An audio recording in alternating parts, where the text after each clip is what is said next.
It's Monday. Hello, welcome to yet another exciting edition of Let's Talk Ghana here on Seduce 2 Television. This is the show where we put Ghana first in all of our conversations. On today's edition of the show, we'll focus our lenses on the debate over the abolishment of the death penalty from the country's statute books. It is the ultimate punishment that can be given to an individual for gruesome murders and treason. But today, there's a private member's bill in Parliament seeking to amend portions of the Criminal and Other Offences Act to remove the death penalty. Quite a number of members of Parliament are in support of this, but not everybody is in support. We hear from them and engage human rights group today on Let's Talk Ghana on the subject. It is one that appears a bit controversial, but we'll seek to break it down here on Let's Talk Ghana. Like I said, this is the show where we put Ghana first in all of our conversations. We'll return to sink our teeth into it.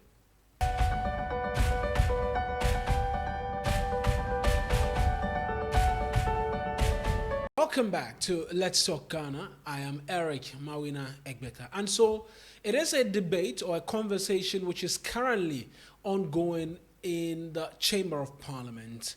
After it went through the second reading, there's been debate on the floor in relation to whether or not the death penalty in Ghana should be abolished. Now, I'll walk you through a few details as to how it all is about and exactly what the situation is in relation to the death penalty. And so, since 1993, despite it being in our statute books, Ghana has not used the death penalty, or the president has not given the go for anybody to be hanged or be put before the firing squad to be killed as a result of crimes. As at the last time of check, a little over 100 individuals are currently on death row. And so the argument has been made by many rights groups that, hey, if it's not being used, why not scrap it? The president, Nana Addo Dankwa Akufo-Addo, in a conversation last year at an event, also made the argument that if it was possible, Ghana scraps the death penalty. Well, private member of parliament, and he's a private lawyer as well, Francis Xavier Susu, he's the Medina MP and a human rights lawyer, has taken it upon himself and filed a private member's bill seeking to amend the Criminal and Other Offences Act, Act 29, portions of it, which makes it the ultimate punishment when persons take another person's life. And like I was telling you, it's been going through the paces in Parliament where arguments have been made for and against this particular bill. Cletus Avoka is a Zebula MP and one of the individuals who strongly are making the argument that this bill does not pass. I engaged him as to why, and here are his reasons. He's been speaking to us. Yes, I believe that it shouldn't happen as at now because, one, I think that this is a private member's bill. And then the amendment they are seeking to provide, that seeking to make, that is substituting death penalty for let's say life imprisonment. Yes. I think that is a far-reaching amendment that I thought that it should have been sponsored by the government. Don't forget that, one, it is a constitutional provision, and then also it is provided for in the Criminal Offences Act. Now, what they are going to amend now is not the one provided in the Constitution, but the one provided in the Criminal Offences Amendment Act. And I think that it should have been holistic. If we think that as a country, our president has committed himself in the international community, and that globally, that is the thought of everybody, then this should have been the government bill. And then we should address the issue of the constitutional provision. Article 3.3 provides that if there is you are charged with treason, and then you are convicted, then you suffer penalty by death. Now, the Criminal Offences Act provides for murder and other related offences that if you are found guilty, then you can also be sentenced to death. So I thought that we should make it holistic. Otherwise, it becomes problematic that if you assist in the overthrow of a country or even attempt to do it and you are caught, then you can be sentenced to death. But if you go and then commit armed robbery and murder, like the aggravated circumstance we find ourselves, somebody comes to your home late hour, rapes your spouse, kills you in the process, etc., and then he can only be sentenced to life imprisonment. I thought that the balance equation is problematic. That's number one. Number two, the proponents of the bill have not adequately addressed the plight of the victims. If you are a victim of murder, then you leave behind your family, your immediate children, your spouse, etc. The trauma, the pain, the suffering, the loss, the anguish, etc., have not been addressed by the bill. It is not enough to say, we won't kill you, we'll send to life imprisonment. How many people are interested in life imprisonment? So you're making the argument that the narrative or the reason for an eye for an eye appeals more to the emotions of the victim's family rather than life imprisonment. Exactly. That is one of them. The death penalty appeals more to the emotions of the victim's family than the life imprisonment, because they understand that with life imprisonment, the type of political dispensation that we have, life imprisonment, the fellow can go there for 5 years, another government comes into power, and then decides that he's going to grant them clemency, amnesty. And then signs and says that those who are all in condemned cell life were waiting for execution life imprisonment are hereby pardoned by the president. And then the victim's family are still in anguish, are still in pain. The fellow is roaming about. And besides that, it's possible that these days, with the type of circumstance that we have, after 2-3 years, if the one sentenced to life imprisonment is resourceful, if his family is resourceful, what they do is that they'll inform the prison authorities, and then they will report that he is very ill. And then that given the circumstance of his ill health, they think that he should one of those that the government should grant pardon to. And after 2-3 years, the fellow is roaming about. So just briefly, you want a bit more added to the bill to address some of these concerns and areas such. Taking care of some of these challenges. And then I'm saying that given the society that we have today, where they do not even have confidence in the judicial system, etc. If you go around the country today and say that if we arrest an armed robber who kills somebody, a thief or a murderer, we will not kill him. What we are going to do is that we are giving the people power to take the law into their own hands. Right. Even today, with the fact that they can even sentence you to death by firing squad or by the guillotine, they still try to do it. It's justice, instant justice, because they know that when you go, the trial is long, they cannot be certain, and the rest of them, they still try to take the law into their hands.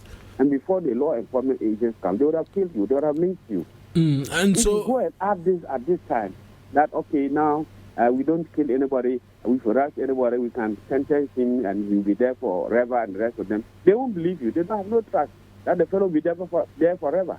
Right then, Honorable. No confidence. Right. So we need a public education. This is a bill that the government should have sponsored it. Then we do public education, like the LGBTQ, where we have done a lot of public education. Everybody in the country talk about it.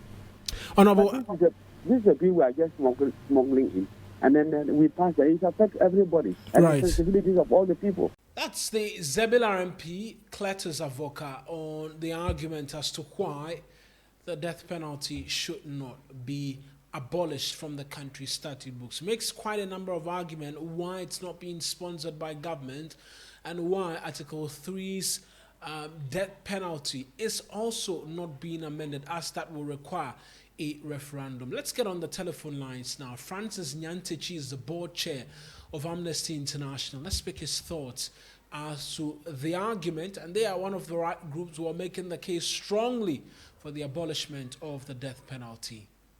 Francis Nyantechi is joining us on the telephone line. He's the board chair of Amnesty International.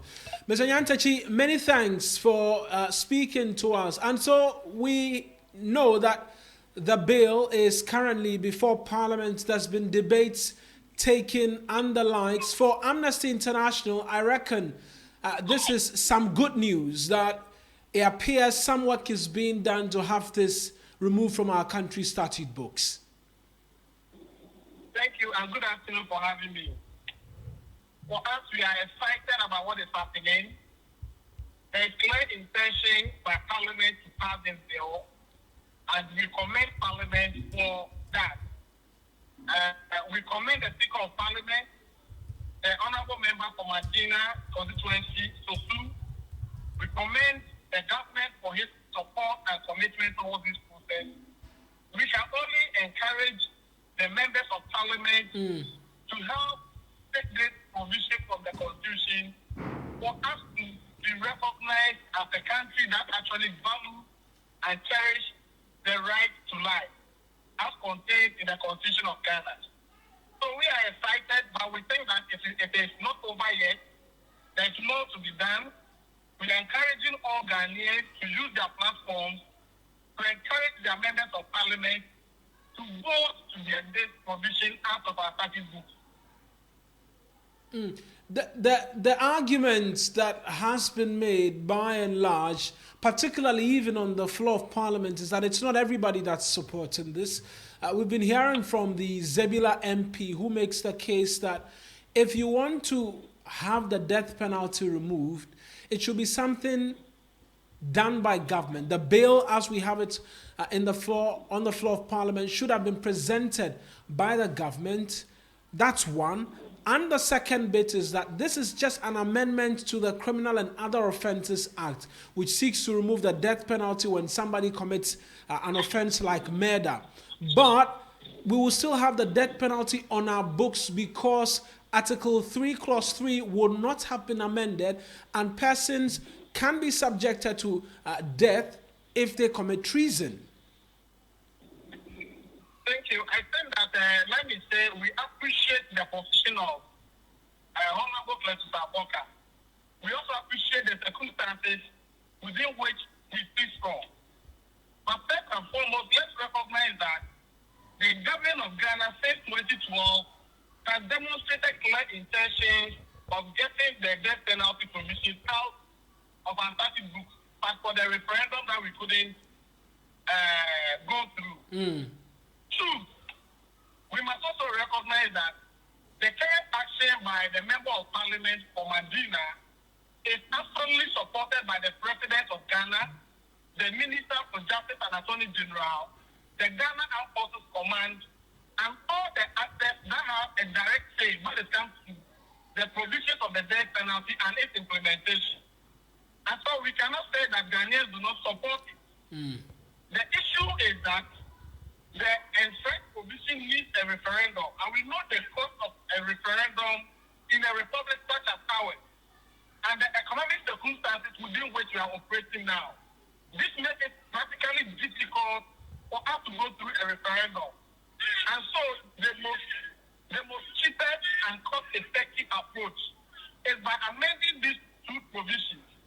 Once you amend these two provisions, we've taken over 95% of all death penalty issues from our statute books. I must also say that if you look at the Constitution of Ghana and the number of people who are on death row today, all of them are on suspicion of murder, or they were convicted based on murder. But if you amend the Criminal Code and the Armed Forces Act, it means that virtually, in fact, there will not be anybody on death row in Ghana. And so for you, that is an important next step. I'm just going to ask this question also because it's one of the arguments that's been made that Well, the provision is in Parliament, but it doesn't seek to deal with the traumas of the family. There are those who still make the argument that, look, this serves as a deterrent to persons from wanting to commit heinous crimes like taking the life of another. You don't believe that that's an argument that can be made in defense, because we put the microphone out there, and yes, there may quite still be support for the abolishment, but there are those who still make the argument and make it strongly that, look, it has been put there for a purpose, and once persons who want to still commit crimes like these, then that ultimate punishment should be there. Thank you. I think that we appreciate the standpoint of those who make that argument. But that argument is not scientifically proven. We must say that countries that retain the death penalty in their statute books record high levels of crime than those that do not have it. Research from the United States of America, United Kingdom, Germany, and the other countries have demonstrated that those countries that do not retain the death penalty have less crime rates. And even in the U.S., states that have abolished the death penalty have less crime rate as compared to those that retain it. But let me also state that if death penalty is a deterrent to crime, then there will not be any crime in countries such as Saudi Arabia, China, and the rest. We know that in some years they execute thousands of people, yet crime rate in those countries remains very high. So it cannot be substantiated. But I must also state that the value of life and the mere fact that we can mistakenly kill, the state can mistakenly kill somebody is something that should be worrying to everybody. That's the point. That's the point about. I think it's one of the arguments that have been made quite strongly, that there could be a mistake after many years, and then what would the state do if they've already taken the life of the said individual? And that is the main reason why. Because if you give example, the clearest example we can give is the United States of America. I'm very sure that in terms of investigations and doing forensic investigations, there's no country that is better than the U.S. Yet out of every 10 people they kill, at least 2 of them are exonerated after years. But the harm has been caused. More so, the state that says that murder is bad. It's also engaged in murder, which becomes double standard on our part. On one breath, we say that murder of all forms is bad, and the state hates that, and the state finds every means to prevent that. And the same state actually causes people to death. And so it becomes difficult for us to appreciate. It is untenable for the state to become on such process. Right. And so, yes, you made the argument quite clearly. It's going through the paces. For you in Amnesty International, despite your position being quite small, what will be the expectation in the coming days? Great. Our expectation is that our members of parliament will actually support the Speaker of Parliament. They will support the member of parliament who tabled this private member bill. They will support the position of the President of the Republic of Ghana, who says that the retention of the death penalty is a worry to him. We will support the position of the former President of Ghana, His Excellency John Dramani Mahama, who says that we believe that the death penalty should be out. All these people have tested and they had power to put the death penalty into practice. Right. But they have seen the value of life. They have experienced the power of the state and how the state should not be part of murdering its own citizens. And I'm sure across the political divide, there is consensus that the state should not be part of such a process.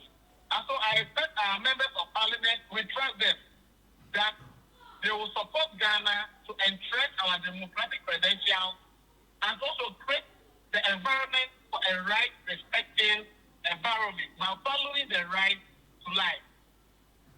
Mr. Nyantechi, I appreciate that you could speak to us. Thank you, sir.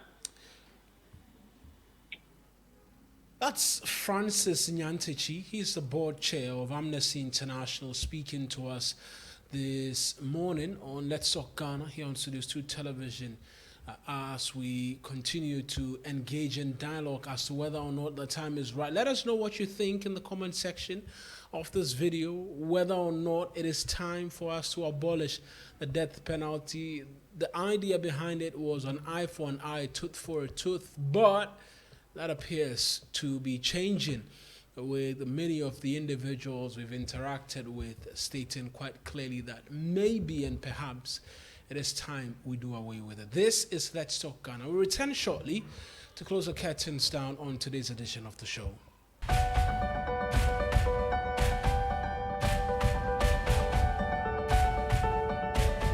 Right then, you're welcome back to Let's Talk Ghana here on Studios 2 Television. And just to wrap up on today's edition of the show, unfortunate news from over the weekend where 3 persons were trapped in a mining pit at Konongo Dumasi. The effect of illegal mining continue to still ravage the country. By way of news though, government has announced that it has begun a local cedi denominated a local dollar denominated domestic debt exchange program where they are seeking to renegotiate up to $809 million of debt. There's the COCOBOD bills as well, which a debt exchange program has been announced for as well. And so those are matters by way of updates for you here on Let's Talk Ghana. As and when the juice comes up in any of these conversations, we'll have them. But that's our show for you today. I am Eric Mawina Egbeta. We'll meet again on Wednesday.